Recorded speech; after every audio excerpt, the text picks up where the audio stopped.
The Dave Hooker Show. A presentation of Off the Hook Sports. Objective insight, expertise, top guests. Available on YouTube, Apple, Spotify, and the Off the Hook Sports app. Download now for free. Also available on offthehooksports.com. I compute and obey. Now to Dave Hooker. Ready. Welcome, my friends, as it is Florida week, and the Tennessee-Florida game is just a little over, I guess, about 36 hours away, we should say. So we've got Josh Ward coming up on the program. Several things to talk about. What is the biggest concern for Tennessee? Is it Austin Peay last week or the Florida series history in general? Can the Vols be elite without the long ball this year? Also, Alabama fans caught shouting racist, homophobic slurs at Texas players. That was pretty disgusting, according to the program. And Boo Carter taking an unofficial visit to Colorado. Is it a concern? I'm going to go ahead and give things away. Yes, it absolutely is. But we lead with the Vols' history of the series against the Austin Peay, against Florida and Austin Peay. Excuse me for misspeaking there. It is time for today's tough question, and we do that right now. Question. Take a side. Take a stand. The Dave Hooker Show. A presentation of offthehooksports.com. All right, and it's brought to you by Andy Mason, AndyMasonRealEstate.com. Andy Mason is best prices, best service in the biz. As he and Caleb and I welcome you to the program. He's my realtor, AndyMasonRealEstate.com. He should be yours. A couple of facts to take into note. The line has moved from 8.5 now to 6.5. Thought 8.5 was robust. I would have been at 7.5. 6.5 tells me there's a lot of people that think that Florida is going to be in this game. Reese Davis, who I believe, correct me if I'm wrong, Caleb, went to the University of Alabama, right? So correct. He does not have a dog necessarily in the fight, but he asked if the Vols are on upset alert. Josh Pate and Sam Acho, who I don't know, picked Florida. So let me ask you this. What is the biggest concern as you head into this game? The Florida series or the way Tennessee played against Austin Peay last week? Let me hear you on the message board. Hit the like and subscribe button. Let's get up and go. Get excited. It is Florida week. 2 days until the Gators. And I don't care if it doesn't have the impact it had in the 90s or 2000s. This is fantastic drama, fantastic football. This is why we do this show each and every day. This is why you listen. This is why we love college football. What is the biggest concern, and why do people seem to be hedging their bets on the Vols? Is it the Austin Peay game or the way this series has unfolded over the past 20 years? On a national scale, I think people are thinking about the series the last 20 years. For me personally, I think the biggest concern for the Vols is the Austin Peay game. And the reason I think it's that is because it's Josh Heupel versus Billy Napier. Most of the reasons you bet against Tennessee or bet on them to underperform against Florida the past 20 years, or really 30 years, is, Dave, 90% of the time you knew Florida had a coaching advantage. I mean, even when Jim McElwain was at Florida, Butch Jones was at Tennessee. When Will Muschamp was at Florida, Derek Dooley was at Tennessee. And then when Jeremy Pruitt was at Tennessee, Dan Mullen was at Florida. So most of the time, you were betting on the fact that Florida was better coached. And don't even get me started on the 90s with Fulmer and Spurrier. The only time Tennessee, I felt, had up until this point, a coaching advantage was the 3 years Ron Zook was at Florida. I thought Philip Fulmer was a much better coach than Ron Zook, and I thought Tennessee had a coaching advantage there. I think the history is irrelevant with Josh Heupel at the helm. I have much more faith in Josh Heupel to have his kids ready. than I do Billy Napier. I don't have as much faith in the passing game after last week with Austin Peay. So I think just on the field is a bigger concern than history now. Okay. All that you said is true.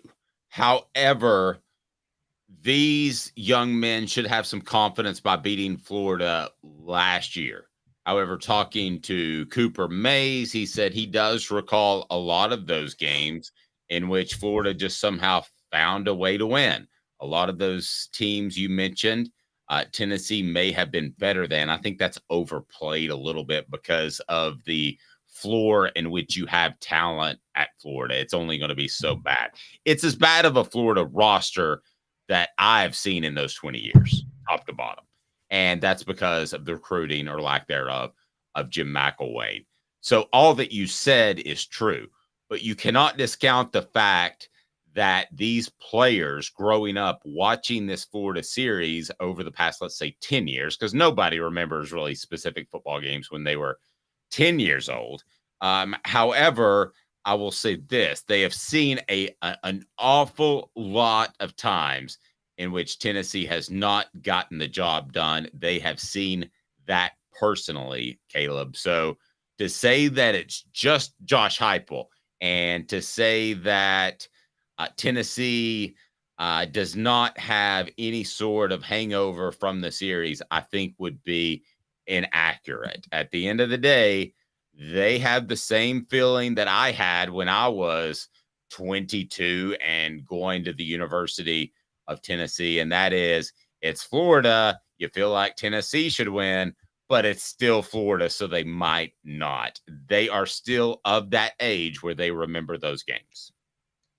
But Dave, you were a lifelong fan at 22 at that point.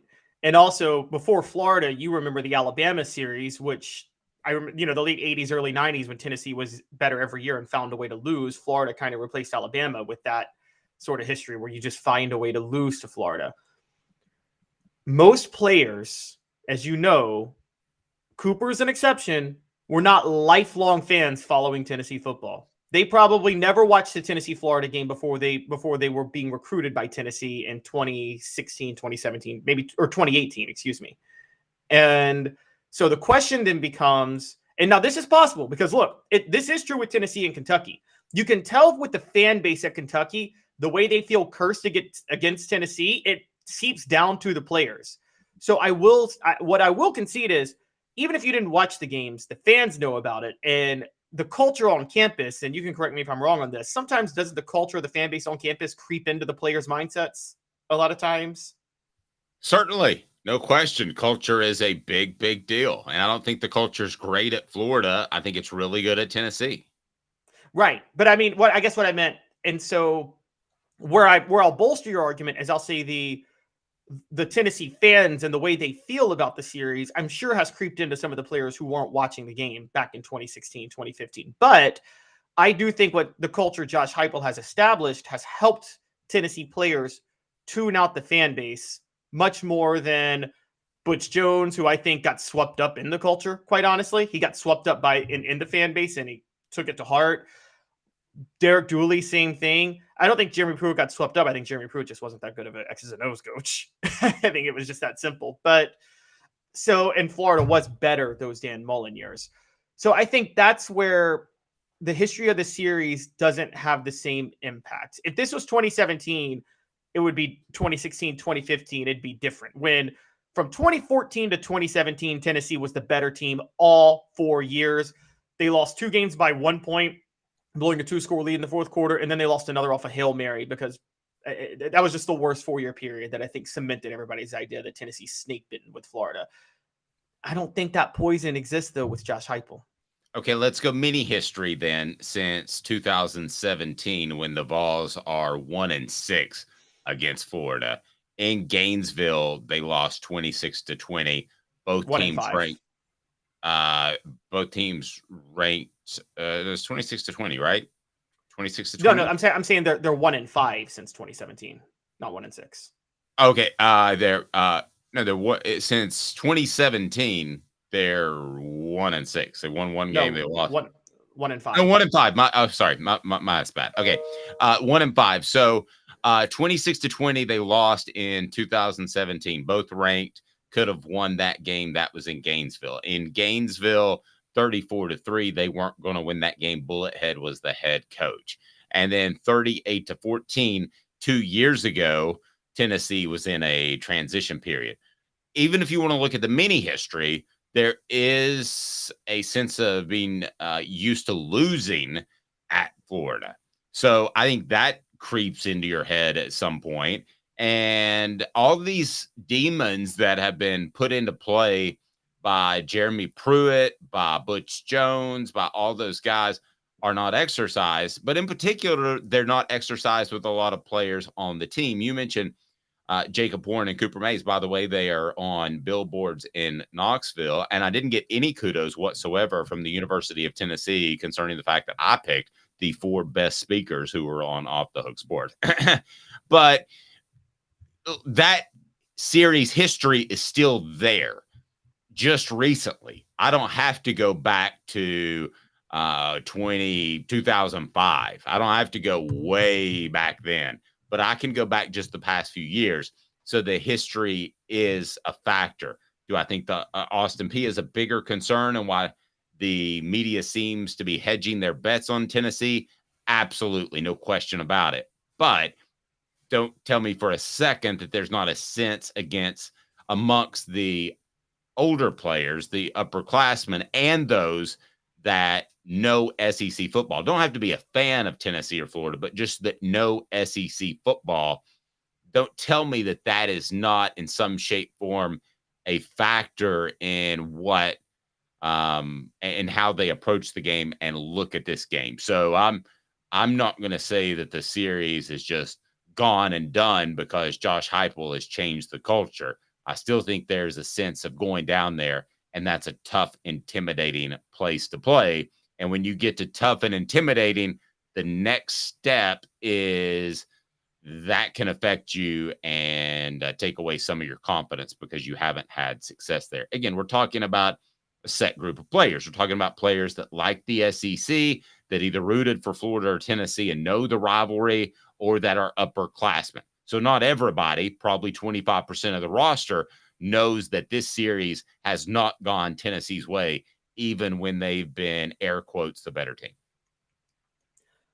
Only people who were on the 2017 team, which Jacob Warren was, I think, or was he 2018? It was right around then. Only people who were tied to the program in 2017 are feeling that way. And I don't think anybody's on the 2017 team now. No, that would be 7 years. Yeah, so nobody's on the 2017 team.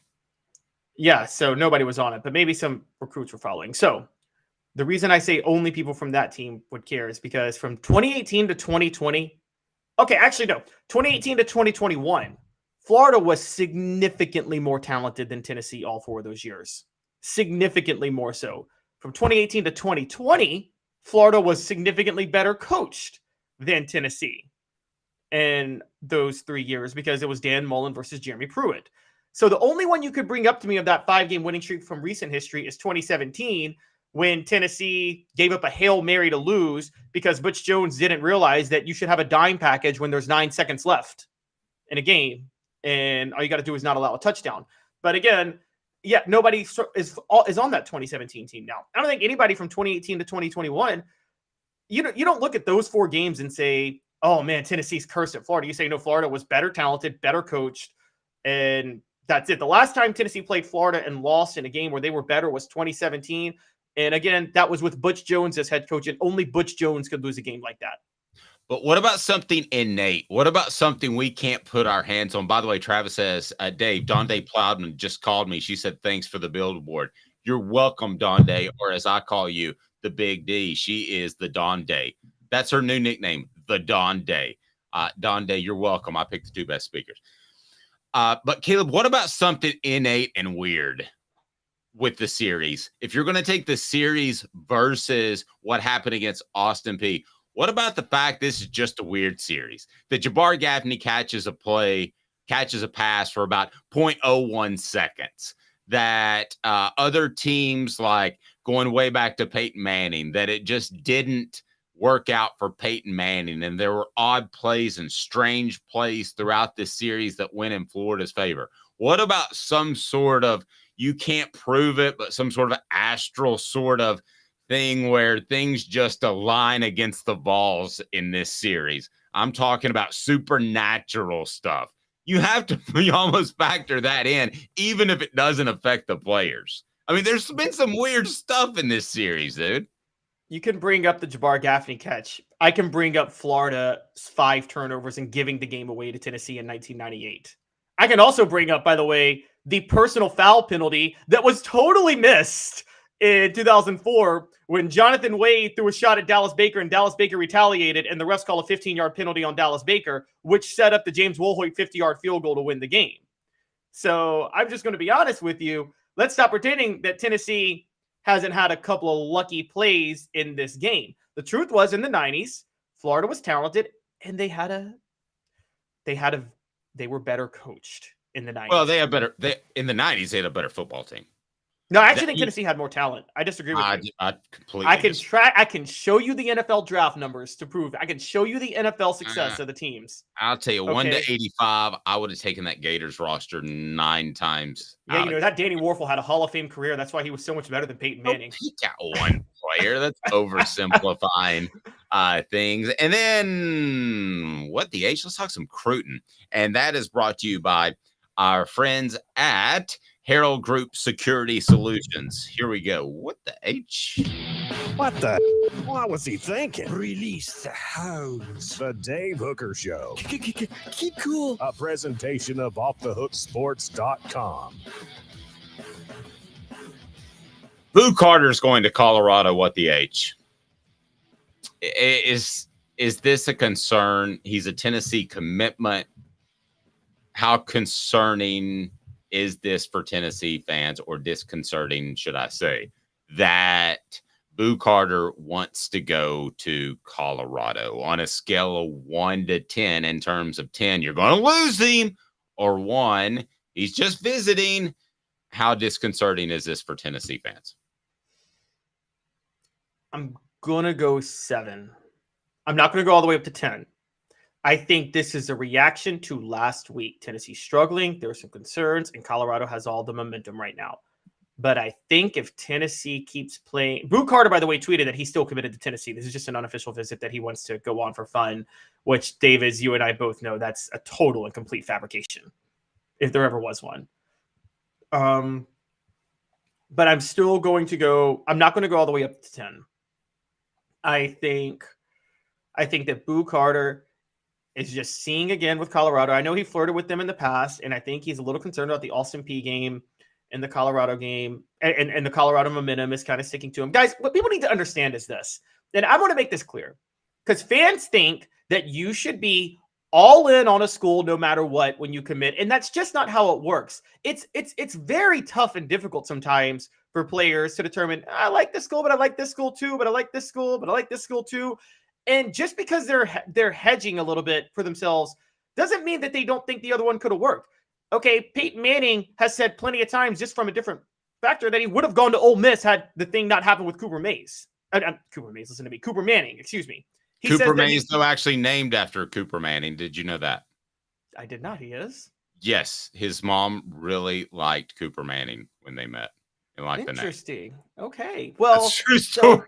So Peyton Manning is very clear. Peyton Manning didn't Tennessee was so obviously head and shoulders above everybody else. This is like the theory that people who follow recruiting think it are the same people who believe that there's one soulmate for you in life. There's not. It's not like there's just one clear-cut decision that stands over everything else. It's a tough decision to make.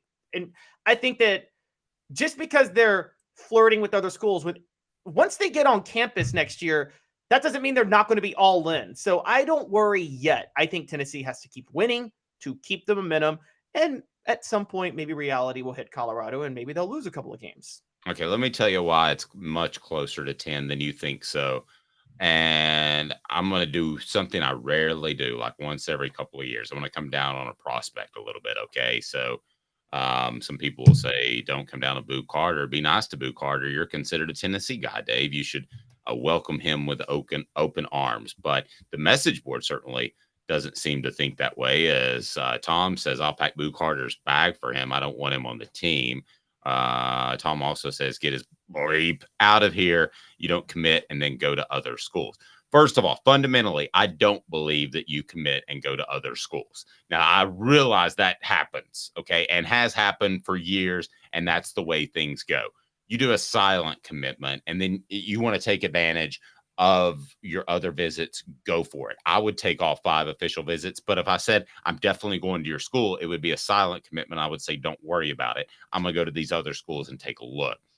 So in a recent interview with the Chattanooga Times Free Press, he said, I have that opportunity. I'm going to go look. But you're talking about a young man who changed high schools during his career. You're talking about a young man who I believe got caught up in the recruiting process. What do I mean by that? I mean that he is a player that I think went from being a pretty big name in recruiting to a huge name in recruiting, and he enjoyed it. So I think you worry that the ego got a little bit bigger, and now Deion comes calling. The other factor is it's Deion, and that is the hottest program right now in college football. It might not be in a month, as you mentioned. They're going to lose some games, but it is right now, and that's exciting. And as far as closing, and Deion Sanders with their offensive coordinator, you mentioned yesterday, he closed on him, got him to go to Colorado in what was a risky career move, I think, going to coach for Deion Sanders at Colorado. He's gotten a lot of prospects that have done that as well. I think this is pretty close to a 10. And if you ask me right now to bet a mortgage payment on whether or not Boo Carter ends up at Colorado or at Tennessee, I'd say I'm stepping back. I'm not putting my money on that at all, because I think it's 60-40 Tennessee, not based off what I've heard. I'm just talking about reading recruits, which I'm pretty darn good at after 20 years. This guy could be easily swayed, I believe. He also made himself readily available for that interview by the Chattanooga Times Free Press to deflect things a little bit. The guy's trying to play the PR game. It reminds me of a Jalen Ramsey back in the day, who I've told you a lot of stories about. And he tried to deflect things as well, take all his visits. But this is different. You commit after you draw things out. You finally commit, and you're going to see other schools. And this is the hottest team in the nation. And by the way, Colorado is a beautiful place. I don't think he's ever been in love with Tennessee. I think he's been in like with Tennessee. I think this is a concern, but by the same token, I'll side with Tom on this. You want to cruise, roll on. That's where I stand. Okay. All right. If we're going to have this, it's specific to this kid, Caleb, because I understand you want to take your visits, but you tell Josh Heupel, I'm committed to you silently, but I'm going to take these visits. I'm going to go see Hawaii. It's specific to this kid. I'm not talking in generalities with kids. I get the feel from this kid. 2 things on that. First of all, I think sometimes the coaches, even if you get this, and I know Billy Napier did this with Florida in the summer. Sometimes, even if you give a coach the silent commit, they want the public commit because they want the momentum to recruit other players. That part's clear. Florida was in deep trouble in the summer. And so I think Billy Napier kind of pushed for the silent commits. Like, can you go ahead and give me the public commit? Take your visits, but give me the public commit so I can try to get some momentum for the program. I think that, I don't know if you think that's exactly what happened. So maybe Josh Heupel asked for the public commit from Boo. I think that's very possible. So let's put that out there. 2, this old school way of thinking, if you commit, you should stick with it. Fine. A coach should never be allowed to leave a program if he's under contract with that program. Well, no, you're talking about generalities again. If Josh Heupel leaves, I think every prospect, even if he signs in the early signing period, if Josh Heupel leaves the next week, I think they should all be free to go. I'm not talking in generalities. I just get the feeling from this kid that he could do something impetuous and end up at Colorado and say, I'm going to make a splash because I'm caught up in the recruiting world and the recruiting cycle. So you're caught up in the recruiting world. So what? It's fun. What they lose him, or so what he visits? So what he visits, and they're caught up in the recruiting world. Get caught up in it. It's fun. I mean, I'd love to be a recruit getting offered and visits everywhere. And by the way, I don't mind. Okay, Tennessee fans, this is why your program has been in the dumps until Josh Heupel, because there was this belief, and Derek Dooley was the worst about this. This is probably why he was terrible at recruiting. What was his thing? He didn't go to high school football games would be the biggest thing. Players shouldn't commit for themselves. They should commit for the greatness of the university. Nobody does that. They commit for themselves. They're not committing because they love Tennessee and they want to make Tennessee good. They're committing because they think Tennessee is the best place for them personally. Stop thinking that players are committing to you because of the prestige of your program and the history of Robert Nayland, and the players just want to be a part of that. No, they're committing for themselves. Again, you're talking about generalities. This kid, I don't think necessarily ends up at Tennessee. Okay, and if you're a Tennessee fan, and I can tell by the message board, they don't care because he's changed schools and he's kind of drugged Tennessee along. 90 seconds. Josh Ward will join us as he does each and every Thursday. Coming up, we will discuss with Josh a couple of different things. One will be, can the Vols be elite without the long ball all year? Some great stats will provide by our friends at the Sports Source with John Pennington. But Tennessee's not throwing the long ball, kids. Not at all. 90 seconds, Josh Ward. Candace, I was really heavy into the drug culture. I was selling drugs. I was just constantly in pain. I was missing like a good support system in my life. Candace has given me everything that I need in order to successfully have a wonderful recovery, in order to have a life that I didn't even know was possible before. And it's not just about me anymore, and I love that. I absolutely love it. You can take your life back. Call Cadis today. With all that sun, sand, and salt water, the beach is a very relaxing place. Unless you wear contacts. Ow! Open your eyes to the best the beach has to offer with LASIK vision correction from Campbell Cunningham Laser Center. Ah. Sports Treasures in North Knoxville is one of the South's largest sports cards and memorabilia dealers, featuring over 10 million sports cards from vintage to modern. Sports Treasures carries a full line of hobby boxes, singles, autographed memorabilia, Tennessee Vol collectibles, fan cave decorations, and so much more. See a museum full of collectibles at Sports Treasures, 4819 North Broadway in Fountain City, and Sports Treasures on Facebook. Sports Treasures, where the real sports fan goes to shop. Who's this guy? Hello, wizard. The Dave Hooker Show, Who? a presentation of Off the Hook Sports, What? YouTube, Apple, Spotify, and the free Off the Hook Sports app. Back to Dave Hooker. You just heard about Sports Treasures. Sports Treasures is phenomenal, and Sports Treasures has over 5 million Sports Treasures and so much more. Follow them on Facebook for the best sports memorabilia daily updates. They are fantastic to follow. And they now carry the Celebrate 98 book that was written by yours truly. Celebrate 98, the untold stories behind Tennessee's 1998 national championship. You can also pick that up at Hound Dogs, and we'll have more places that you can pick that up as well. But it's available at Hound Dogs Sports Treasures.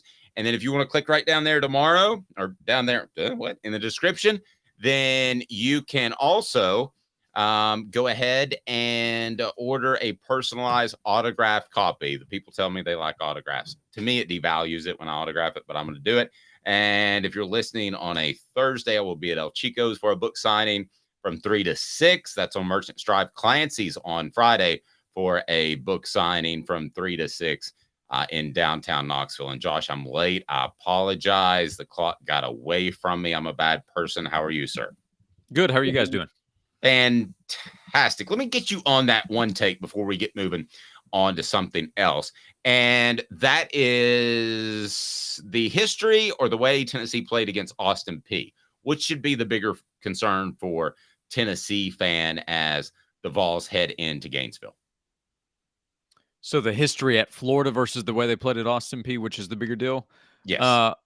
Yeah, I would say the way they played against Austin Peay. The history at Florida should not have much of a factor. The history at Florida, to me, is more of a talking point because it offers a reminder of how difficult that place can be to go play. It's going to be a night game on the road. So if you're talking about toughest road environments, Florida at night is probably going to be pretty high on the list.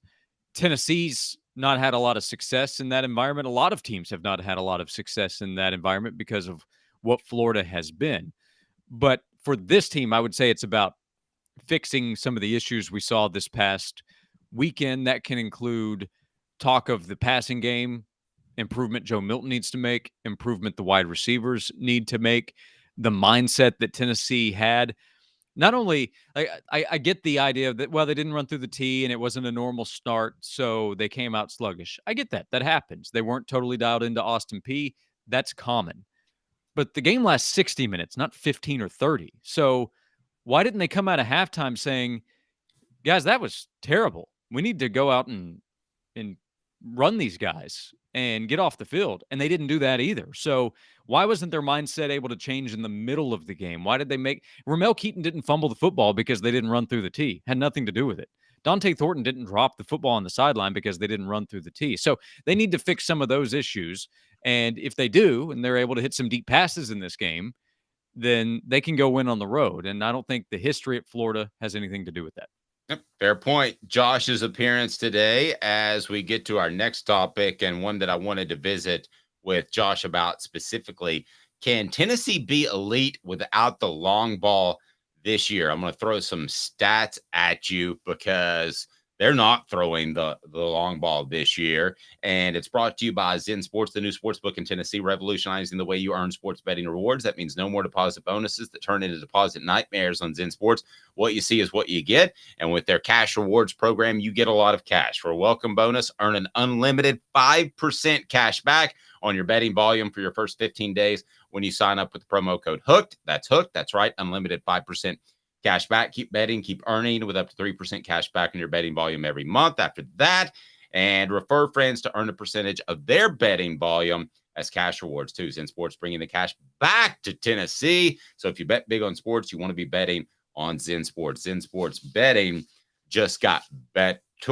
Get it? Gambling problem? Call 1-800-889-9789. Must be 21 or over and in Tennessee to bet. So these stats from the Sports Source and John Pennington pulled these up. So if you want to go back to last year, Tennessee completed 53 passes, first in the SEC over 30 yards. That was first in the SEC. This year, 4. That's tied for 9th in the SEC. 40-yard passing plays, 36. That was first in the SEC last year. 2 this year, tied for 7th. 2022, 19 50-yard or more plays and passing plays, first in the SEC. This year, Goose. Josh Ward, these numbers, how troublesome do you think they are, if at all? Well, I think it's the biggest point to fix for Tennessee to be what it's capable of offensively. Can Tennessee be elite without the long ball? No offense can. Unless you figure out how to run Tom Osborne's dominant Nebraska offense, I would say good luck trying to replicate that now. So can Tennessee go out and be what it was last year or close to it without hitting big explosive plays in the offense? I don't think so. It can be good. It can be effective a lot of the time because I think this running game can be legit. But is Tennessee going to be an offense that other teams are afraid of and other teams have to keep up with without the long ball? I don't see how. Caleb? Yeah, Josh, but how much of the lack of the long ball this year? Now, I know there are a couple they missed on. We know that. We saw the Ramel Keaton drop against Virginia as a little sloppy, but hasn't part of this been part of Heupel's game plan for the first 2 weeks? Because, I mean, what we saw is Austin Peay definitely did this, and Virginia was doing this. They were selling out to take away the deep ball, and that's been since Tennessee played Clemson last year in the Orange Bowl, and they're kind of forcing you to work the field over the middle a little bit. Isn't that part of that? Probably. Yeah, probably. But it's not like teams just started to say, okay, they're going to try to hit the long ball on us. Tennessee has still been able to find ways to get guys running 10, 15, 20 yards by themselves. You can take shots that still maybe make the defense think, okay, this is a part of what they're doing. It wasn't present against Austin Peay. And even passes that didn't have to be deep shots were still a struggle last week. Joe Milton was 1 of 8 on throws 10 yards or longer.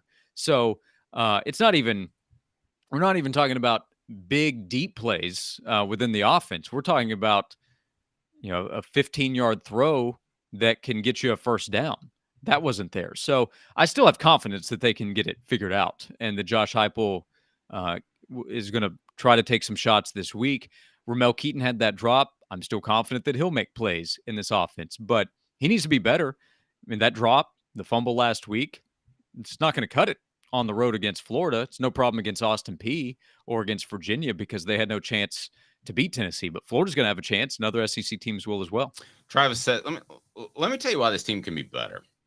Travis says, hit the like button, make our conversation bigger and better, and you have been doing that, so please continue. As a matter of fact, if you don't believe me, listen to Jacob Warren. What's up, everybody? This is Jacob Warren asking you to like, subscribe, and share.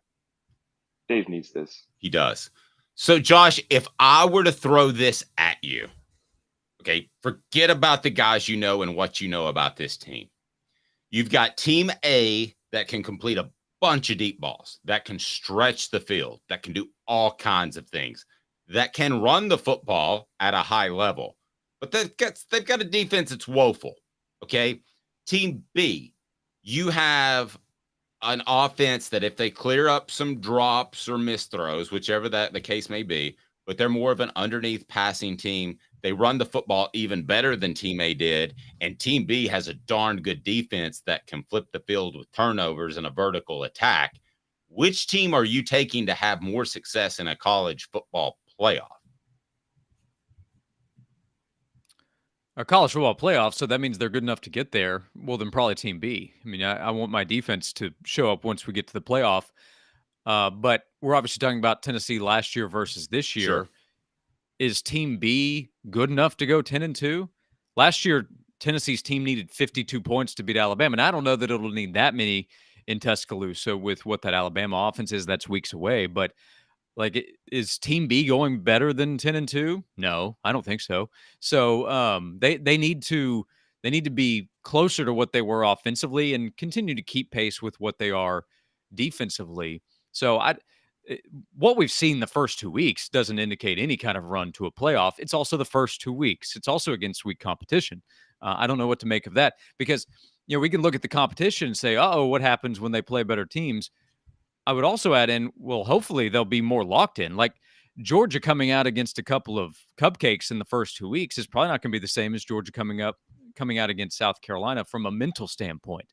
Surely Tennessee will be totally locked in at Florida, right? And when South Carolina comes to town and the games beyond that. So there is a lot to figure out offensively. Tennessee has one of the best offensive coaches in the country to help figure that out. And they need to do that soon because if we're talking about the same offensive issues next week, there's a good chance we're talking about Tennessee having lost at Florida. That's why making these improvements quickly is a big deal. And by the way, they're trying to make them with Jalen Wright having a great start. And that to me is where it begins for Tennessee, continuing to do what they've done running the football and then fix some of the passing game issues from there.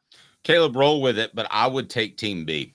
I would take the team that is attacking on defense. And obviously I'm referring to these two teams. And last year was 10-2. We don't know that this team's going to go 10-2 and probably doesn't look like it, even though I think they still can. But Caleb, I would take the Team B with the better defense and still competent, more than competent at throwing the football and very good at running the football. Caleb? I would take Team B if you were actually going, if that part of competent at throwing the football existed, but we're not so sure that exists yet. So because of that, well, no, guys, both of you Josh and Caleb, don't you think it's competent? I mean, if you look at the stat line at the end, it's not great, but isn't it competent? Wasn't competent against Austin Peay. Yeah. I'm going to say that.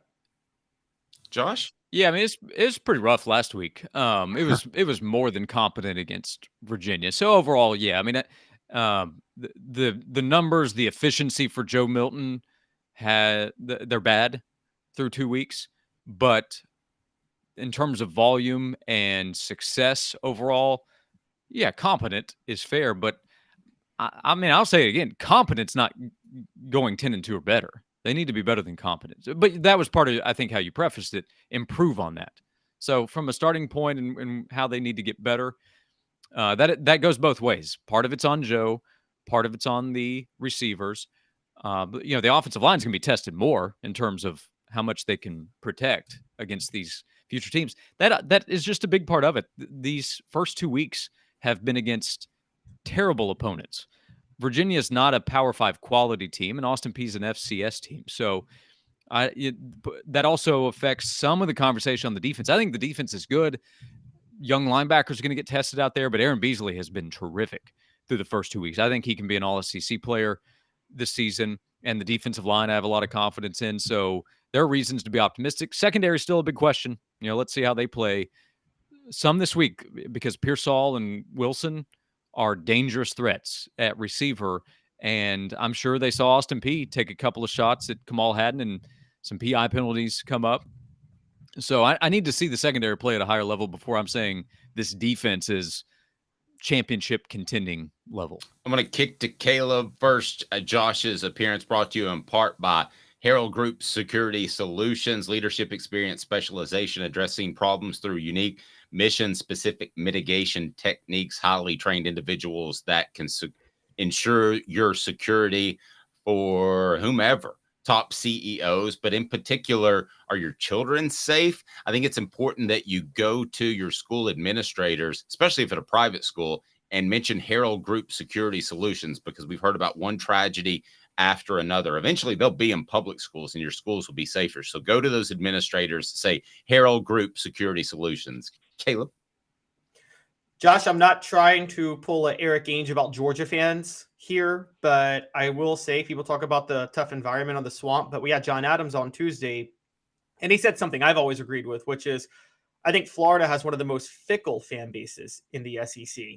And so do you think it's possible that even though it's a night game, that loss to Utah, that there's just a massive amount of apathy when Tennessee goes down to the Swamp, and it's not really going to give them much trouble? I think that could happen if Tennessee jumps out to a lead and gets up early.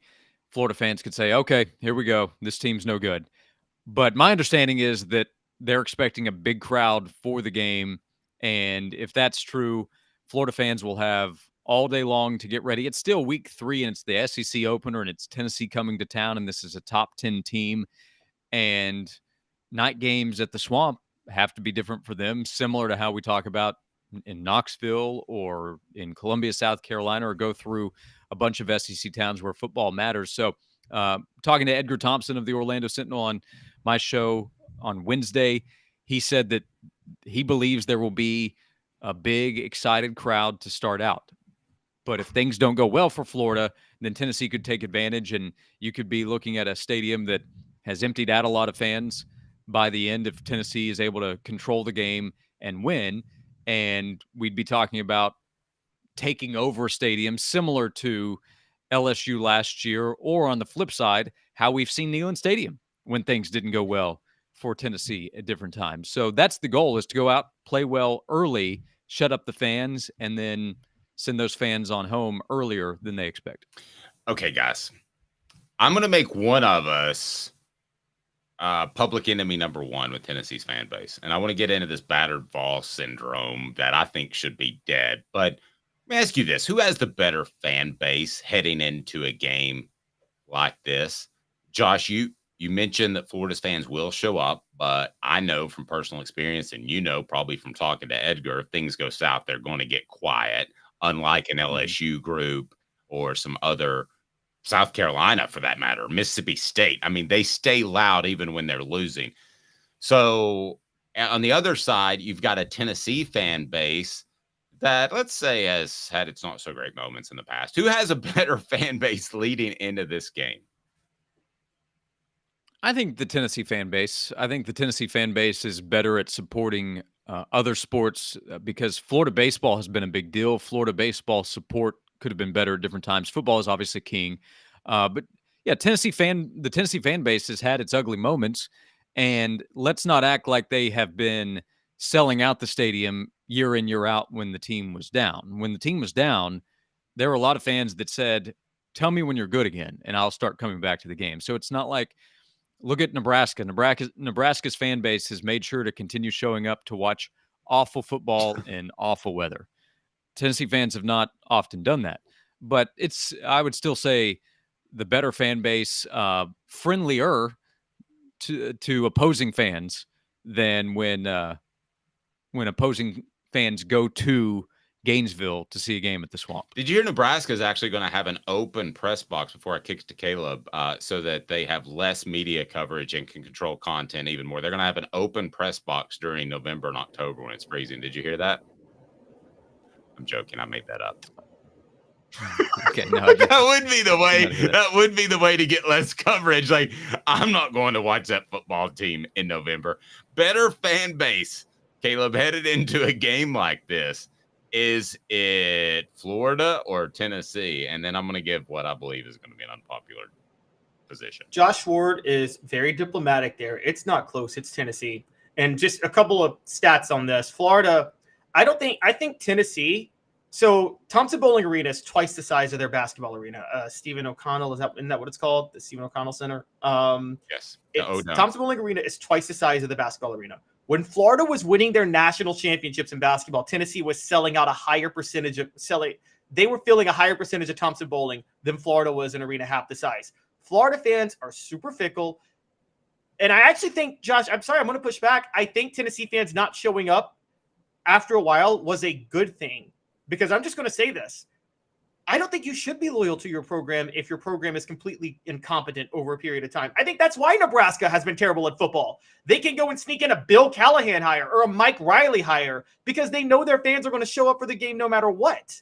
And they don't put pressure on themselves. I think I totally reject this notion that you should always show up even when your team and program is totally incompetent. No, totally disagree with that, because then you are rewarding failure. If a store or a company said, you should buy our products, even if our products are terrible, you guys were like, no, we're not buying your product. Give me a good product to buy. So I think there is a bit of a balance between following the team, even when they're bad, and actually willing to patronize the product.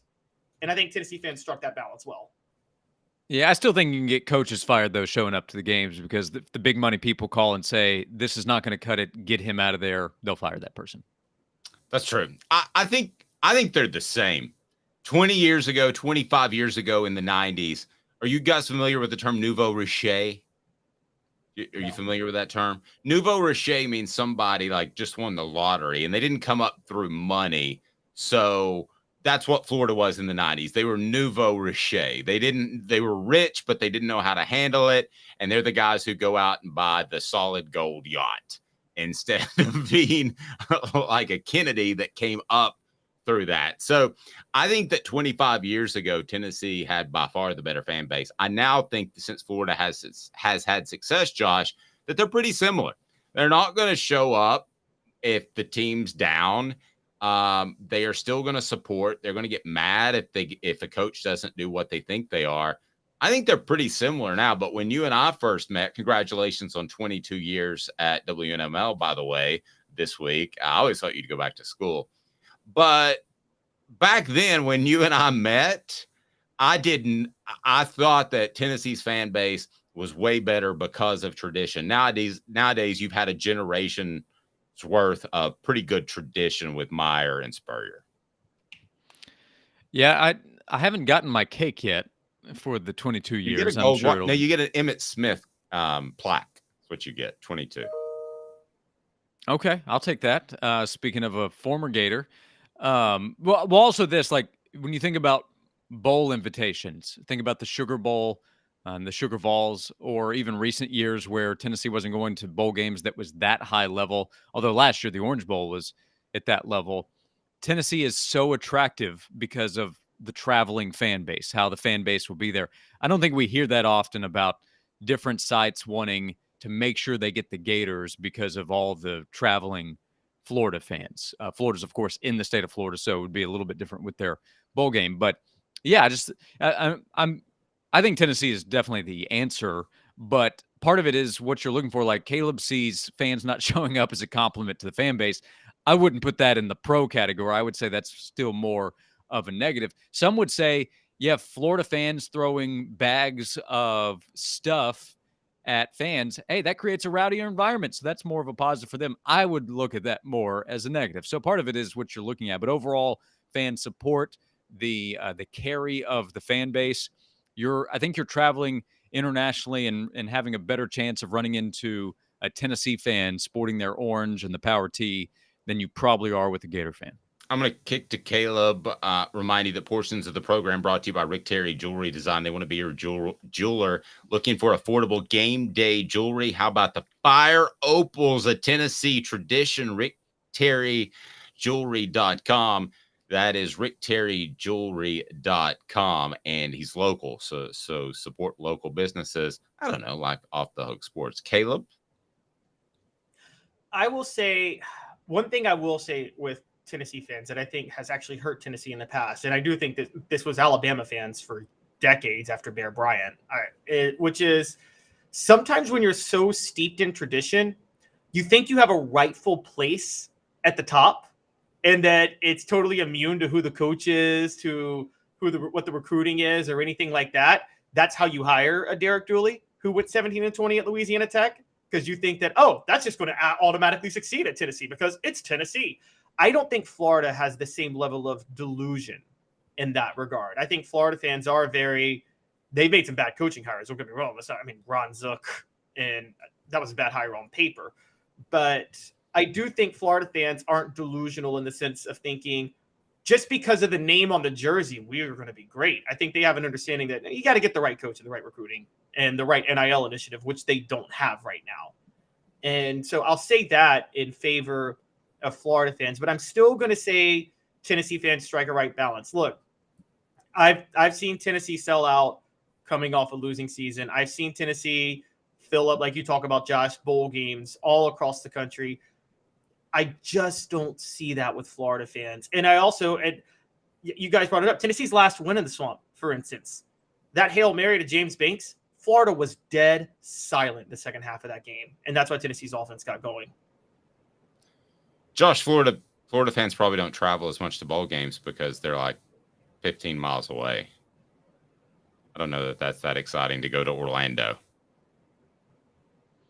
Yeah, I mentioned that in the state. But like if the Sugar Bowl is inviting Tennessee or Florida, they are going to expect a better traveling crowd from Tennessee fans than Florida fans. And I don't think there's any hesitation there. And New Orleans is a bit of ways from where a lot of Florida fans are. So Tennessee is up there near the top when it comes to traveling support. If we're talking about the fan base, it has to go beyond just football, which is king. But the environment to come to Knoxville for Tennessee baseball is much better than the environment going to Gainesville for Florida baseball. So we all agree, I do, even though I play devil's advocate a little bit, that Tennessee is the better overall fan base. I think it's closer than it was when I started this whole thing back in the 90s. Are we completely over BVS, battered Vols syndrome? Should the fan base be over that? Because I talked to some people yesterday, like, what do you think about Florida? And I'm like, I feel for Tennessee really optimistic. And I'm like, I don't know. It just feels like that. BVS, somebody mentioned. Is that done and over with? I mean, if Tennessee loses, they lose because they didn't play their best game. But I don't think Tennessee's cursed anymore with battered Vols syndrome like they used to be. Josh, is that still a thing? Well, it is for some. This week is a big week for that. Beating Alabama helped. Beating Florida last year helped because there was another streak building, and it had only been one time since 2004 that Tennessee had won in 2016. But now we're having this conversation about 20 years at the Swamp, and this is not a very good Florida team. At least it doesn't appear so to begin the season. So if Tennessee will be looking at 22 years since the last time it won in Gainesville, and it can't beat this team, and you mentioned John Pennington, he showed on the show this past week, this streak that exists has not occurred against a bunch of great Florida teams. Florida's largely been down for 15 years or close to it. Since Urban won the title in 2008, they had a couple of good seasons after that. So 15's a bit long. And they've had some teams that were able to win the East, but weren't elite teams. They just won the division while the division was going through some tough times. Tennessee's lost to some okay to legit bad Florida football teams. If they lose again to a Florida team that's going to have to fight its way to a bowl game with Tennessee coming off an 11-win season, then yeah, fans are going to say, Okay, well, maybe we are cursed. Maybe it's not meant to be. So this is a big week to break some of that feeling. Tom says, not yet. BVS is real. We have to be back to drop the BVS. What if we put together like a commercial, Josh, that was like one of those medicine commercials where they say, suffering from BVS? Talk to your doctor about a hypo. Hypo can make things better. Hypo can turn things down. Look at what he did in 2022. May also cause complete lung dysfunction, also spinal stenosis, and various other ailments, like they do with all those commercials with drugs that make you more afraid to take the drug than not to take the drug for your existing condition. Could we put together something like that? Yeah, I would say so. Beat South Carolina as well. That needs to happen. That's a BVS that wasn't that long ago. I mean, everything's cruising. That might have been the ultimate BVS kick in the BVS crotch. That's the game that slided a lot for this week if you just look at the football stuff, because like on paper, Tennessee's better than Florida. Tennessee is a 7-point favorite roughly on the road against Florida. Tennessee is never favored in Gainesville. It doesn't happen. And Tennessee is favored by a touchdown in Gainesville. So if you look at the two teams, you're like, what? How's Tennessee losing this game?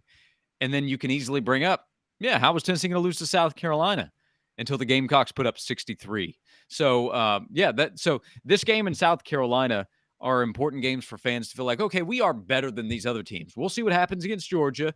We'll see what happens in Tuscaloosa. Everybody recognizes the Vols will be underdogs in that game. But if Tennessee's for real and the program is back to being at a top 10 to 20 level, you win these games. You beat Florida when they're not as good as you. You maybe crush South Carolina at home, especially if it's a night game, to bring that back up. So yeah, the first two SEC games are huge for the BVS symptoms that might still be there. Yes. I'm actually going to push back on Josh's point though on you two. I mean, what do you two need to go in the parking lot and fight? This is 2 weeks in a row. My older brother's name is Joshua. I've had enough fights with people named Josh over my life. But what I am going to say is that, Josh, I think it's out, with the exception of the Butch Jones years. I think Florida was usually better, almost always. I think 2014. No, not true. I mean, like they just record wise, Tennessee finished ahead of. So I'm not even talking like which team was better. Tennessee had the better season like half the time. Wait, outside of the 2013 to 2017, what year are we talking about here? Well, over 20 years. I mean, in the 2000s, Tennessee football was pretty good. So okay, from 05 to 09, Florida had a better season every single year. Actually, 05 all 6 Urban Meyer years, Florida had a better season. And 07 Tennessee won the East. They lost to Florida 59-20. They won it by default because they played the easiest schedule against the SEC West possible. Florida was clearly the better team that year. It's just Florida had to play LSU and Auburn from the West, and Tennessee got to play Mississippi State and Arkansas from the West. That's why. Which is why I said. But by the way, they went 8-4. So like that wasn't a great Florida team. You don't go 8-4 and then get to call yourself great. But the point was that Tennessee had better seasons. The record was better for Tennessee. If you win the East and Florida doesn't, your season's better than theirs. They were the better team. I agree with you. I agree with you, but that was not a great team. They also shouldn't have lost by 39 points. Well, that was awful. So there is no debate here, Caleb. If your record's better, if you win the East and the other team doesn't, your season's better. So, Josh, Florida won the East in 2016, and Tennessee beat them. Yeah, Tennessee wasn't any good that season. They went 8-4. They lost to South Carolina and Vandy. They did. I'm just saying that. Okay, that's not one of the seasons I'm counting. It was also in Knoxville when they played, not in Gainesville. It was in Gainesville when they played in 2007. So I'm just bringing these things up, trying to mention, like, I think. Yes, the point that I was making was that in Gainesville, Tennessee has lost over the last 20 years. And a lot of the time, Tennessee was not losing to very good teams. That is my point. If your record's better, then one team is not obviously much better. It wasn't even a subjective. It was look at the records. One is better than the other. There's nothing to push back on. Okay, Tennessee had a better record the way like sometimes Boise State had a better record than LSU. They played a much easier schedule. If you want to call that 07 Florida team that went 8-4 a great team, have at it. They went they went 9-3. They went 9-3, same record as Tennessee. And it was by default. Okay, excuse me, 9-3. If you want to call it a great team. No, I just said they were better than Tennessee. Tennessee won the East by default that year. Okay. Florida was better than Tennessee in 2007, hence the loss. Yes, correct. My new favorite segment. I'm loving this. You guys are fantastic. Well, Josh defended Butch Jones over Derek Dooley last week. I think Josh is just secretly a Butch Jones fan, and he doesn't want me to throw Butch Jones under the bus too much.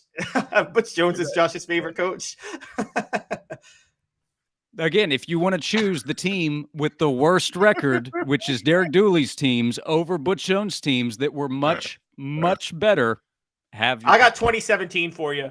4-8, worst record in SEC history for Tennessee in their SEC. Derek Dooley didn't win a game in 2012 against an SEC team. He went over just like Butch Jones did. 0-7 versus 0-6. Yes, he did. That is true. 0-7. That is true because they fired Derek Dooley a week later after they fired Butch Jones. Correct. That's a fair point. Wow, when it comes to these two guys, who's up for a verbal debate? I'm your Huckleberry. Either one. I love it. New segment. It's Ward versus Calhoun each and every week. Josh, I love you. You get closing thoughts. Yeah, I think Tennessee's going to win on Saturday against Florida. I do too, as a matter of fact. Josh, have a fantastic day. Noon to 3 in the Sports Animal. He's the best. You guys verbally hug it out. Josh knows I love him. Enjoyed it as always. I was watching Winning Time, by the way, and supposedly they actually made some players hug, like Magic and the other player. Have you watched Winning Time at all, Josh? I have not. Oh, it's good. It's good. It's not real, but it's good. Josh, have a fantastic day. Noon to 3 on the Sports Animal. You're the best. Okay. Thanks, see you guys. Josh. We gotta get like a bell for you two guys. It goes ding, ding, ding. All right. There may be a racist SEC fan base. I'm not joking.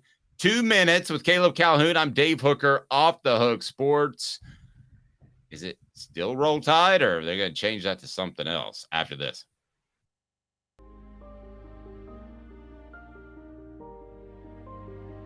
Our family has been creating one-of-a-kind pieces of jewelry in West Knoxville since 1986.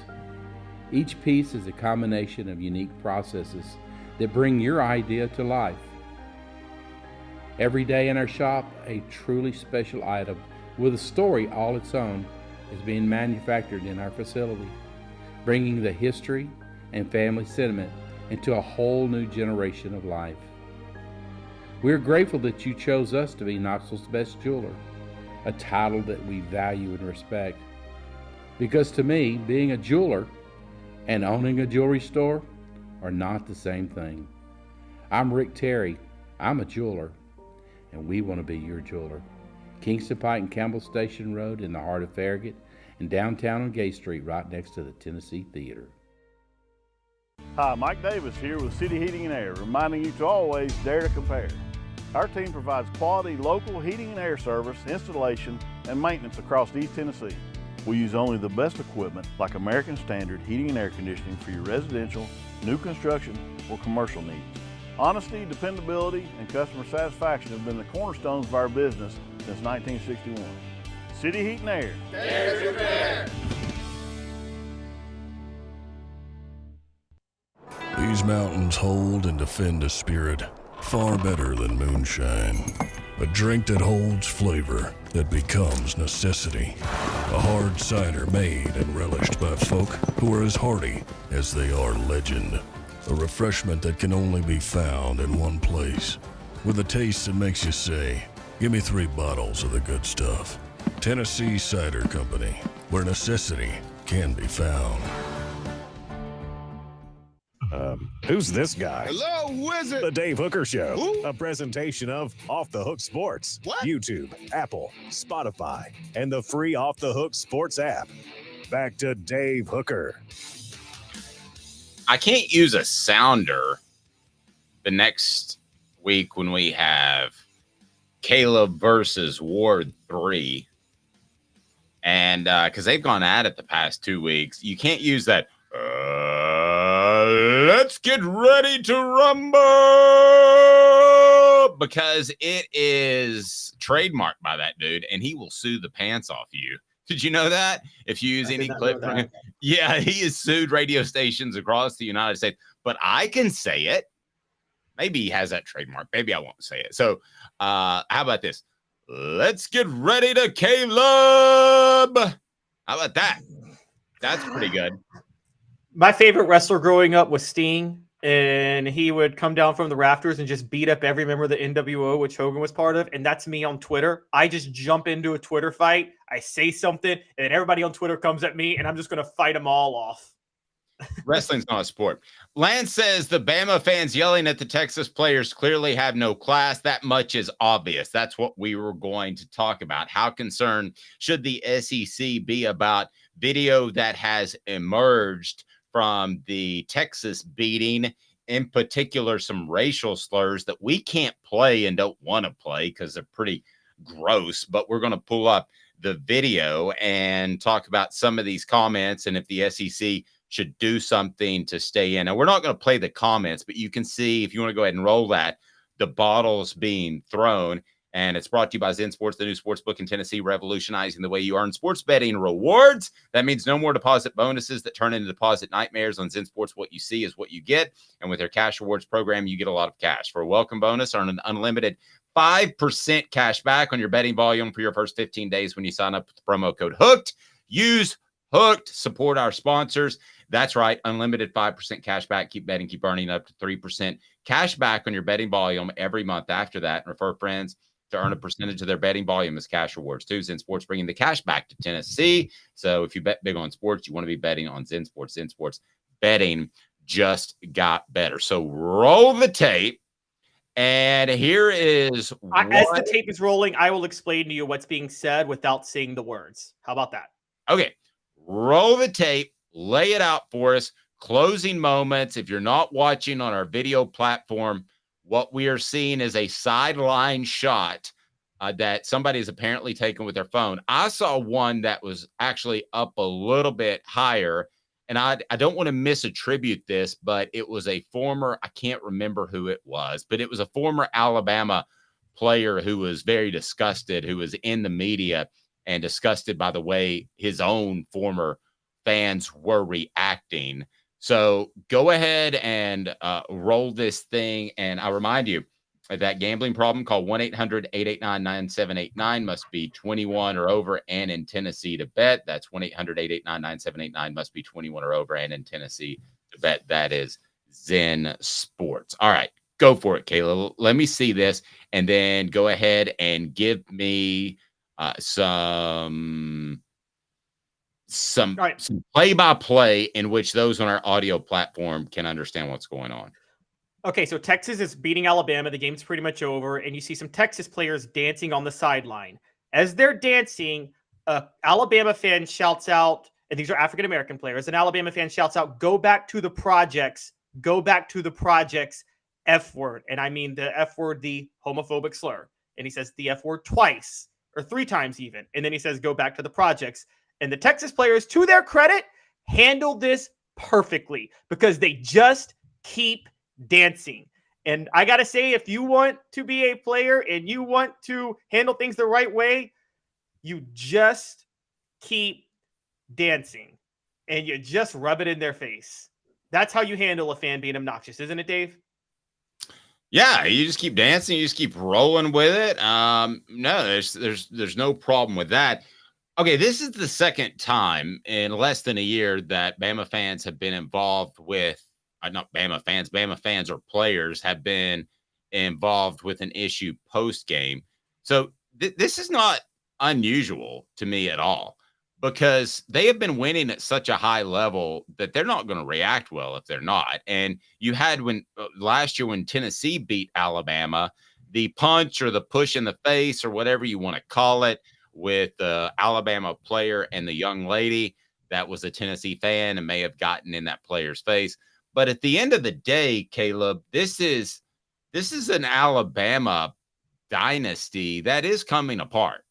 Simply, that's a fact. And could they squeeze out one more championship versus Nick Saban? I thought so before the season. I don't think so anymore. I think LSU's on the come up despite what happened last week. I think Texas has proven what they can do and what they have done from a recruiting standpoint. Listen, Texas A&M's roster is going to be loaded. What happens to Jimbo Fisher, I don't know, but the recruiting's been at a high level. You now have Auburn and that they're going to have to play. So anyway, I'm talking about West teams, and I know all that kind of goes funky next year. But listen, they got a lot of teams that they're going to have to play on a year in and year out basis, Tennessee included. This is another sign of Alabama's dynasty crumbling, and the fans are not going to handle it well. They do not have any leverage whatsoever when you win 6 championships to run off a Nick Saban. Okay, so I'm not saying they run him off, but does it become so toxic that Nick Saban says, I'm good. I'm rolling out of here. And if you don't believe that can be the case, I got 2 words for you. First is Steve, second is Spurrier. That's what he did because he didn't think 10 wins were enough for Florida's fan base anymore. So he's like, boom, I'm out. Nick Saban could do that. Nick Saban could easily look at his foundation, all the things that he does for Alabama, his different business interests. He would be better than you think on television with some coaching. He could easily walk away because Alabama's fan base is starting to embarrass him. And I think that happened against Texas. And somebody said I look like Ellen DeGeneres. How do I look like Ellen DeGeneres? So my friends used to make fun of me calling me Ellen DeGeneres when I was younger because of the Okay. hair. But I also want to add in a parent of one of the students has put on Twitter that of one of the Texas players that beer cans and water bottles and spit was thrown at them at the Alabama game. A parent of one of the Texas players. She's claiming it. I'm not going to say whether or not it was true. I wasn't there. I haven't seen anything, but so I'm not going to say I believe or don't believe that person, but I just wanted to put that out there. What I will say is that I agree with you. And this has been, Dave, we're not even thinking about, this has been a bad year for Alabama in general. I mean, the whole, oh my gosh, my mind just, the whole gun incident with the basketball team and the way the athletic department handled that was bad. And then there is this, the Alabama player shoving the fan last year. I've always said in defense, yes, it was a little bit of an overreaction, but I say if you enter the field or court of play and you're a fan, you have opened the door for whatever happens to me. Period. End of story. And I don't get to complain. You don't want to get hit, don't go on the field. Period. End of story. You just don't put your hands on a woman. I'm not saying. That's the end all be all in my mind. Not disagreeing with anything you said, but that's just the end all be all. You don't. Yes, you don't put your hands on a woman. Put your hands up and you take a step back, and that's what you do. I agree with that. You don't throw a punch, and he should have been suspended for that. Totally agree.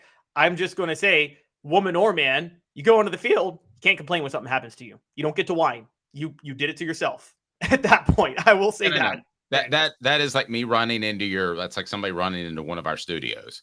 That's our place of business. That's where we work. So I completely agree with what you're saying. Portions of the program brought to you by Tennessee Cider Company, the original hard cider of the Smoky Mountains. Use the promo code HAT. That's HAT to receive some free swag on your cider order, available most anywhere in the U.S. Use that promo code HAT and get fantastic cider. It's unbelievable. You'll love it. Tennessee Cider Company, tncidercompany.com. Support our sponsors because we only align ourselves with the best ones. It's over. I'm gonna say it. It's over. Alabama is not winning another national championship. The best they will do is be in the conversation like they were last year, and that was being on the brink of the college football playoff, where they'll be in that 5, 6, 7, 8 range where they're in the conversation. It's done. It's done. And I have not said that before. I've not gone out on that limb because Nick Saban has proven me wrong time and time again. When I thought it, but I didn't say it publicly, I'm saying it's done. So there's the thumbnail, the headline, whatever you want to use.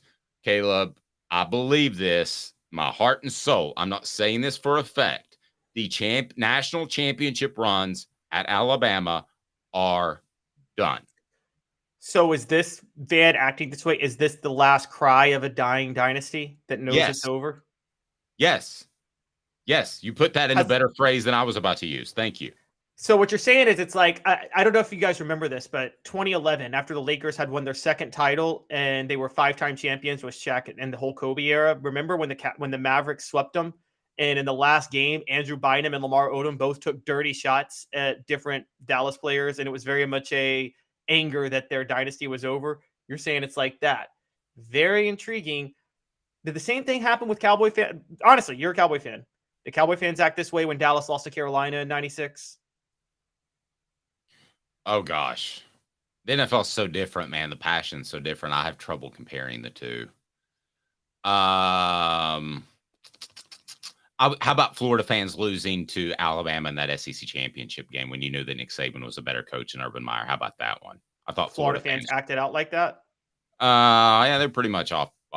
I mean, yeah, Urban Meyer leave later, so I thought they were pretty much off board to say the least. But this is it's hard to say because it's unprecedented. Nobody has gone on a run. I guess the only one would be the Patriots, and I don't know. I mean, this is the kind of run that's not, hey, everybody, you won 2 or 3 championships in 6 years. Great job. This is the Holy Hannah. You were the premier team in the nation for the better part of 2 decades, and you won 6 championships. I think with Nick Saban, though, Alabama's kept a leveler head than Florida in 2009. If you remember that 2009 Florida team, I mean, we know how many thugs were on that team. They rubbed it in your face that they were number one. They created a terrible culture, but they said, we don't care, we win. And then the minute they lost to Alabama, everything negative about the program got magnified because now you were talking all this, you lost, and I think that killed the culture of the program and recruiting. Alabama, I mean, whatever you want to say about Nick Saban has never, and Alabama have the players and the culture Nick Saban established has never been a rub it in your face. We can do whatever we want. We can kill whoever we want because we're winning football games on the field. They've never had that culture the way Urban Meyer had at Florida. Smoky Mountain Red, who's already ordered a book, and those go out today. I apologize for the delay. The hardcovers were the ones that didn't come in. They were a little bit late. Said, so are you having a Sevierville book signing at Tennessee Cider? I will ask Mr. Aaron about that at Tennessee Cider, but I will give that a big HE double hockey stick. Yeah, I would love to do that. We'll be at Hound Dogs a week from Friday on Kingston Pike, where we will do a signing, and looking forward to that. Thursday from 3 to 6, signing at El Chico on Merchants Drive, and then Friday at Clancy's in downtown Knoxville. We would love to see you stop by, because I got to be honest with you, I don't know if like 2 people or 200 people are going to stop by. I've never done a book signing before. I think it probably devalues the book because I sign it, but people say they like that, so that's what I'm going to do. So Smoky Mountain Red asked that question. So are you having a Sevierville book signing at Tennessee Cider? I'll try to make that happen today. And our guy Travis says that he'll come to a book sign at Tennessee Cider Company. I won't know what he looks like because I doubted Joe Milton. So his emoji face is Joe Milton because he's supporting Joe Milton. And Smoky Mountain Red says that he'll buy a bottle or 2 or 3 or 4. So be sure and check that out. And then we got picks. That's right. We've got some picks and we love that. We're going to tell you how to make your picks and how to celebrate a Tennessee win, because I've got a new way for you to do that. And it's Caleb's Casino right now as we get to it. First of all, Caleb, how did you do last week? Last week was brutal. I'm not going to lie. I went 7-10. Now, to be fair, I had 2 pushes. Should have gone 9-10. Vanderbilt, Wake Forest, I said take the under. It was right at 56, which is what it was set at. And had it not been for that stupid punt return fumble touchdown, it would have been the under. Also, Georgia, Ball State. I said Georgia won't cover. It was a push. The line was 42. And the only reason it hit a push was because Ball State had 18,756 turnovers in that game. Had nothing to do with Georgia's offense whatsoever.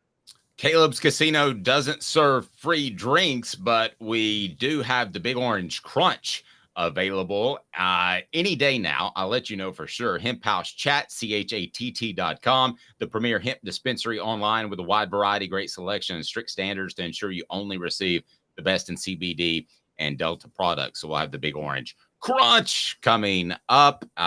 So that way Caleb can have one of those after he turns in a terrible set of picks on a Saturday. So let me set you up. LSU 9.5 point favorites at Mississippi State. This seems really easy to me. I don't want to steal your thunder. I don't even want to read your description because I want it to come fresh. I think LSU is going to cover this easy and play well after last week. Oh, yeah, they're going to dominate. Mississippi State needed overtime to beat Arizona at home. That was a night game last week. This is a noon game. Dave, you know hangovers like that happen. LSU had an easy win with Grambling. They moved Harold Perkins back to the edge. So I think LSU is going to win with defense. They'll cover the 9.5 and take the under 54.5. I'm seeing like a 30-10 game. Yep. And we want to hear from you on the message board. What do you think? Kansas State 3.5 points at Missouri. I'll take Kansas State because I just don't like Missouri. I would have taken Missouri last week. I'm taking Kansas State now. That Missouri MTSU game, I'm like, wow, okay, Missouri is bad. So Kansas State's going to cover. I'm going to, even though it's at Missouri, I am going to go the over just because I think 47.5 is a little too low, but I am going to go the over. South Carolina, 27-point dogs on the road at Georgia. I got South Carolina keeping this game relatively close. By relatively close, I mean 20 points. So I would take South Carolina in the points. I agree. I think South Carolina is going to cover. It's going to be so South Carolina plus 27.5. They're going to cover because neither side's going to score a lot. Georgia, I keep telling you guys, has a terrible offense. It's going to be exposed this week. And on top of that, South Carolina has a good quarterback, but he's got air protecting him. So he's not going to be able to score. So I'm seeing like 23-10 Georgia in this. And yes, the message board made me fix my collar. Thank you, Ari. Ari says, I'm looking like a gender studies professor. Robert says that I'm the Darth Vader of polo shirts, and you made him fix the collar. Yes, I did. I didn't realize my collar was messed up. All right, so Alabama, 32-point favorites over South Florida. They'll bounce back and win this game, right? But that's against a former Vol. Tennessee offensive coordinator Alex Golish is the head coach at South Florida. I think they'll bounce back and win because I think Alex Golish, as much as I believe in this offense, Nick Saban has seen it. Alabama's defense is not the problem. Anybody who watched that game last week, Alabama was up 16-13 going into the fourth quarter. That should be enough to win. They have a terrible quarterback in Jalen Milroe, but I think they'll cover with defense alone. It'll be like one of those, they force 12 turnovers and score off short fields, but take the under in this game, under 61. It's too high. I'm going to come back to Tennessee. Vanderbilt, 4-point dogs at UNLV. Who knows? Give me a quick one. I'm throwing it. That's a coin flip, but I'm taking Vanderbilt, and I'm going to take the under. Also, we missed Louisiana Monroe and Texas A&M. Louisiana Monroe, Texas A&M. Ugh. I got Louisiana Monroe covering. I think Texas A&M wins, but last week was the start of the wheels coming off of Jimbo Fisher and the Bobby Petrino marriage that's not healthy, and I think you'll start to see more signs of that this week. It's so about take as the under healthy two. as a Bob Petrino motorcycle ride. Ole Miss, 18 points over Georgia Tech. I will. I think the Rebels kind of eked out a win. Know that Tulane, as you said, was depleted. Where do you go on this? I think that Ole Miss covers, but we'll see. I got Ole Miss covering, and I got the over. I trust Lane Kiffin's offense. Georgia Tech is in a new era, so I think Ole Miss is. Ole Miss is going to be fun to watch this year. I mean, they're fun to watch every year with Lane Kiffin, but this is going to be another one, and they're going to put up some points. So I got Ole Miss covering and take the over.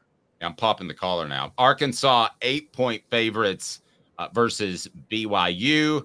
I'm not going to take Arkansas, just rule of thumb, as more than a 7-point favorite over anybody because of the way they approach the game. Well, with KJ Jefferson and with what happened last week and Arkansas playing their D game and being whipped back into shape, I got Arkansas covering. I think they'll cover 8. And I got the over 47.5. I think KJ Jefferson's kind of going to go off. Give me your best bets, the one you need to keep track of. Akron, Kentucky. Hold on. Akron, Kentucky. It's plus 25. Take Akron plus 25 and take the under 49.5. Liam Cohen, not healthy. Still the Kentucky offensive coordinator. I mean, the distraction of that is going to cause Kentucky to play ugly. They're going to win again, but it's going to be not pretty. Zen Sports, the new sports book in Tennessee, revolutionizing the way you earn sports betting rewards. That means no more deposit bonuses that turn into deposit nightmares. On Zen Sports, what you see is what you get. And with their cash rewards program, you get a lot of cash. For a welcome bonus, earn an unlimited 5% cash back on your betting volume for your first 15 days when you sign up with promo code HOOKED. That's right. Hooked. Unlimited 5% cash back. Keep betting and keep earning with up to 3% cash back on your betting volume every month after that. And refer friends to earn a percentage of their betting volume as cash rewards too. Zen Sports, bringing the cash back to Tennessee. So if you bet big on sports, you want to be betting on Zen Sports. Zen Sports betting just got better. Gambling problem, call 1-800-889-9789. Must be 21 and over. And in Tennessee to bet. He's Caleb Calhoun. I'm Dave Hooker. Thank you, Josh Ward. We got to do our best bets. Hold on. I got to give you the best one. And we got to do Tennessee and Florida. Best bet. Well, I want to save Tennessee and Florida till tomorrow. I'm going to. But all right. So what do you got? Best bets, which is Tennessee is on that list. So best bets, give them to me. Well, then I won't give you the Tennessee pick until tomorrow. But whatever it is, take the under. Go all in on the under. Like under 58.5. Florida has no offense, Dave, and Tennessee is not hitting on the long ball. I think the under is the best play of the week in college football for this game. I agree. Washington -16 at Michigan State. I think that the distractions of Mel Tucker and Washington being good, I think that's just when I think Washington blows them out, 45-0. And okay. I actually agree with that because of the Mel Tucker situation, which just keeps getting more bizarre. Colorado State +23.5 at Colorado. Yep. And I think this is the week where Colorado kind of slumps. They're going to win. Colorado State's bad, but 2 weeks they're riding high and they're looking ahead to Oregon and USC over the next 2 weeks because we're talking Heisman with Shedeur Sanders and Caleb Williams. I think that's in their head. So they're going to play very sloppy at home against Colorado State. Colorado will beat Oregon, Southern Cal. One of the two, neither or both. Neither. I think they'll beat Oregon. I don't think they'll beat Southern California. He's Caleb Cowboy Calhoun. Prime fan in you. That's all it is. I mean, I'm not rooting for a mercenary. He went to the Niners and won a Super Bowl for him. I mean, that's not cowboy pride at all. Trust me. He just played 5 years for the Cowboys. No, not even that. I don't think 3. He's Caleb Calhoun. I am Dave Hooker. This has been a presentation of Off the Hook Sports, and we're with you weekdays at 10 a.m. Have a great day, evening, morning, whenever you're watching.